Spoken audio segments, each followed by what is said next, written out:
Ndugu wananchi wa mkoa wa Arusha, mkoa wetu ni miongoni mwa mikoa ya Tanzania ulionufaika na kujipambanua kwa fursa mbalimbali zikiwemo fursa za mikutano. Mikutano kwetu hutuletea wageni na wageni hutuletea uchumi unaogusa katika sekta mbalimbali.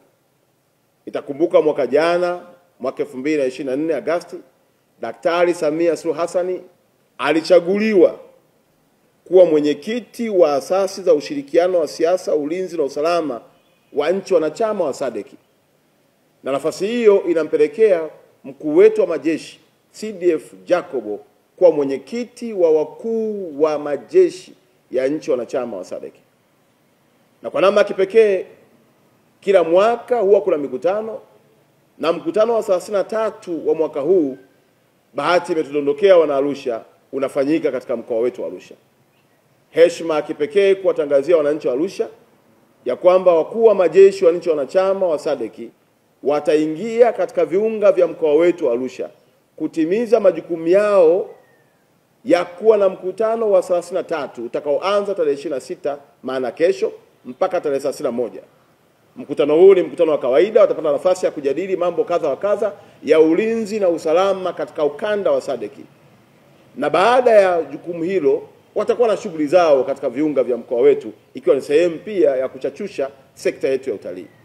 Naombe wananchi wa mkoa wa Arusha, mtakapowaona wanajeshi hawa katika viunga vya mkoa wetu, msiona hofu yoyote ile. Ni askari wa majeshi ya nchi wanachama wa SADC, wanatimiza majukumu yao ya kulisimamia na kupanga mipango ya kuhakikisha SADC inabaki kwa salama.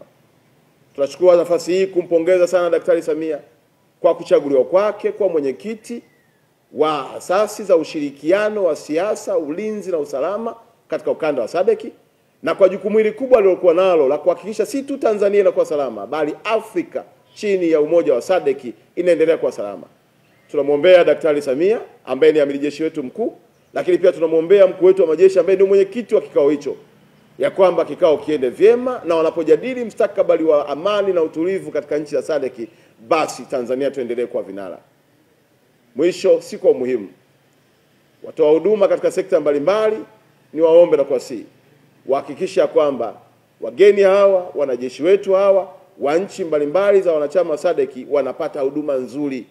Wakihudumiwa vyema watarudi katika nchi zao, watashawishi mikutano mingine ije katika mkoa wetu. Na kadri tunavyozidi kupata mikutano katika mkoa wetu, tunazidi kujenga uchumi wetu, si tu uchumi wa mkoa bali uchumi wa mtu mmoja mmoja. Uchumi ndio kila kitu, lakini hatuwezi kuwa na uchumi imara kama hatuna amani.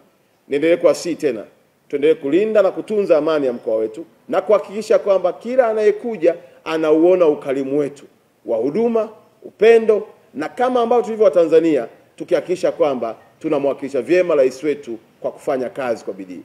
Naendelea kuwasihi tena, tunapoendelea kumwombea rais wetu wa Jamhuri ya Muungano wa Tanzania, tujue ya kwamba anao majukumu makubwa, si tu ya kulinda Tanzania, bali ya kushirikiana na marais wa nchi wanachama wa SADC kuhakikisha kwamba SADC iko salama. Na baada ya mkutano huu wa 33 utakaofanyika kuanzia kesho tarehe 26 mpaka tarehe 31, inatarajiwa pia kuwa na mkutano mwingine wa mawaziri ambao tutautangaza kama itatokea utafanyika katika mkoa wetu. Tuwahudumieni vyema ili na mawaziri nao waje katika mkoa wetu, tuendelee kutengeneza pesa. Arusha ni mpango wa kusaka pesa. Asanteni na watakia kila laheri.